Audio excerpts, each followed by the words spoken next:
Hello everyone, school students and competition candidates and other learner of English। जैसा कि आप एक स्क्रीन पर देख पा रहे हैं कि यहाँ आज का जो टॉपिक होने वाला है वो है डिटरमिनर्स। इस क्लास में हम यहाँ पे पढ़ेंगे कि डिटरमिनर्स का यूज़ कब कहाँ किया जाता है और इसकी डेफिनेशंस क्या होगी और इसके कितने टाइप्स होंगे, तो उसका हम यहाँ पे अध्ययन करने वाले हैं। तो आप देख सकते हैं कि सामने स्क्रीन पर डिटरमिनर्स की स्पेलिंग मेंशन की गई है और इसका जो हिंदी अर्थ होता है वो होता है निर्धारक शब्द। यहाँ हमने आपको यहाँ डिटरमिनर्स का प्रोनाउंसिएशन भी मेंशन किया है आपके सामने, जैसे हम एक करेक्ट प्रोनाउंसिएशन कहते हैं according to the British English. तो इसका जो प्रोनाउंसिएशन है वो है डिटरमिनर, जिसमें आर साइलेंट दिखाया गया है और ये इसका आईपीए के अकॉर्डिंग जो है इसकी स्पेलिंग को यहाँ पे मेंशन किया गया है और ये वर्ड एक नाउन है जो कि काउंटेबल नाउन है। नेक्स्ट में हम देखते हैं कि यहाँ पर इसका डेफिनेशन क्या होने वाला है। तो डिटरमिनर्स एक ऐसा वर्ड होता है जो कि नाउन के पहले आता है और ये दिखाता है कि किस तरह से यहाँ पे नाउन का यूज़ किया जाता है, यानी कि नाउन को कैसे यूज़ किया जाता है उसको स्पेसिफाई करता है या डिटरमाइन करता है, वो काम है डिटरमिनर्स का। तो हम कह सकते हैं कि determiner a word that comes before a noun to show how the noun is being used, यानी संज्ञा से पहले प्रयुक्त शब्द जो संज्ञा की प्रयोग विधि को निर्धारित करता है। यानी संज्ञा से पहले प्रयुक्त शब्द वो कौन सा, डिटरमिनर्स, जो किसके पहले आता है, संज्ञा के पहले आता है। तो संज्ञा की जो प्रयोग विधि है उसको निर्धारित करता है। कहने का मतलब जो डिटरमिनर्स है वो संज्ञा के पहले आकर के उसको यूज़ करने की विधि को यहाँ पे बता देता है कि उसको स्पेसिफाई करता है। दूसरे शब्दों में अगर हम बोलें तो determiners are those words which determine a noun और फ्रेज और specify the range of a reference of a noun are determiners.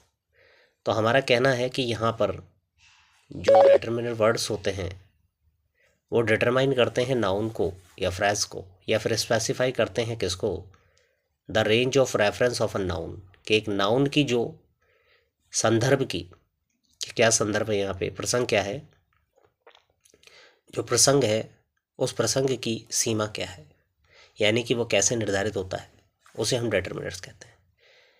यानी फाइनली हम ये कह सकते हैं कि नाउन के पहले डिटरमिनर्स यूज़ किए जाते हैं उन नाउन को स्पेसिफाई करने के लिए, उनको डिटरमाइन करने के लिए। एग्जाम्पल से आप समझ सकते हैं कि there is some milk in the pot. Second है आई नीड योर बुक। तो यहाँ आप देख सकते हैं कि जो अंडरलाइंड वर्ड है आप इन्हें ब्लैंक मान लें। तो यहाँ पर जो सम वर्ड यूज़ किया गया है वो बिफोर मिल्क यूज़ किया गया है और मिल्क आपका एक नाउन है और ये क्वांटिफायर नाउन है। तो हम देख सकते हैं कि एक यहाँ पे क्वांटिटी दिखाने वाला नाउन है, उससे पहले हमने एक वर्ड यूज़ किया है सम, ये डिटरमिनर्स है और ये दिखा रहा है कि कुछ मिल्क यानी कि कुछ दूध जो कि पॉट में है। दूसरा है कि आई नीड योर बुक, कि मुझे तुम्हारी बुक की आवश्यकता है। तो यहाँ एक बुक जो है वो काउंटेबल नाउन है, जैसे हम सिंगुलर या प्लूरल दिखा सकते हैं। तो काउंटेबल नाउन के पहले लिखा हुआ है योर और ये पॉजेसिव डिटरमिनर है। और सम जो है ये आपका न्यूमेरल्स एंड क्वांटिफायर दोनों हो सकता है, यानी कि ये काउंटेबल नाउन से पहले भी आ सकता है और अनकाउंटेबल नाउन के पहले भी आ सकता है।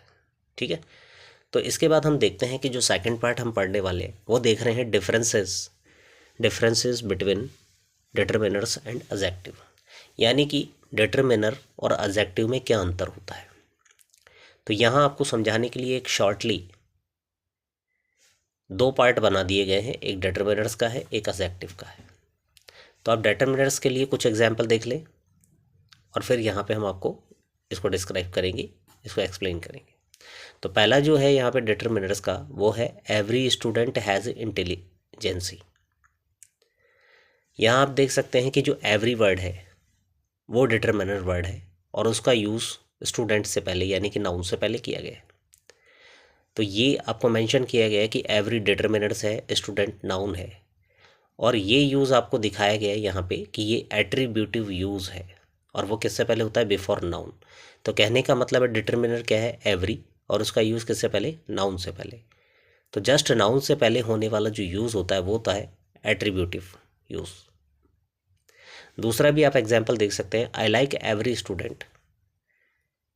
तो यहाँ आप देख सकते हैं कि स्टूडेंट से पहले फिर से एवरी का यूज़ किया गया, वो ऑब्जेक्टिव केस में किया गया है, फर्स्ट वाले सेंटेंस में जो था वो सब्जेक्टिव केस में किया गया, बट इसमें यही दिखाया गया है सेकंड वाले में भी कि स्टूडेंट नाउन है और नाउन से पहले जो आपने डिटरमिनर यूज़ किया है एवरी, वो एट्रीब्यूटिव यूज्ड यहाँ पे बताया गया है।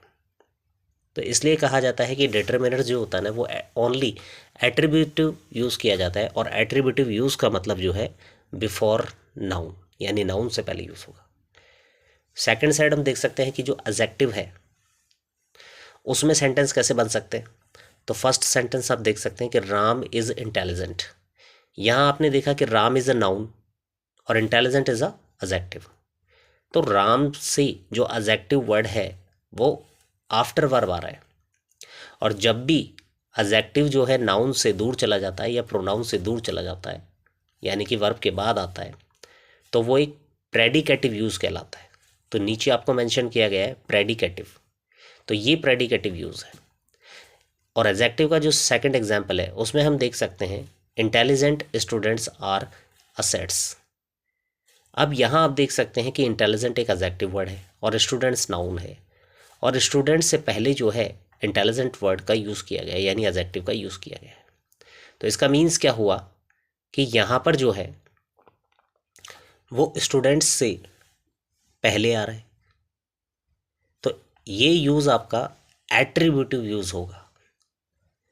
तो इस आधार पे हम कह सकते हैं दोनों सेंटेंस को देख करके कि जो एडजेक्टिव्स होते हैं वो बिफोर नाउन और आफ्टर नाउन यूज़ किए जा सकते हैं।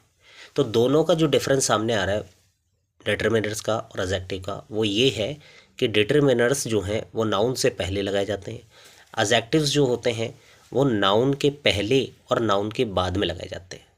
तो जो नाउन के पहले लगते हैं एडजेक्टिव उन्हें कहते हैं यहाँ पे एट्रीब्यूटिव, जैसा कि सेकंड एग्जांपल दे रखा है। और जो नाउन के बाद में लगते हैं यानी कि वर्ब के बाद में या हेल्पिंग वर्ब के बाद में लगते हैं, जो कि फर्स्ट सेंटेंस आपको दिखा रहा है, इसका मीन्स होता है कि ये प्रेडिकेटिव यूज होता है।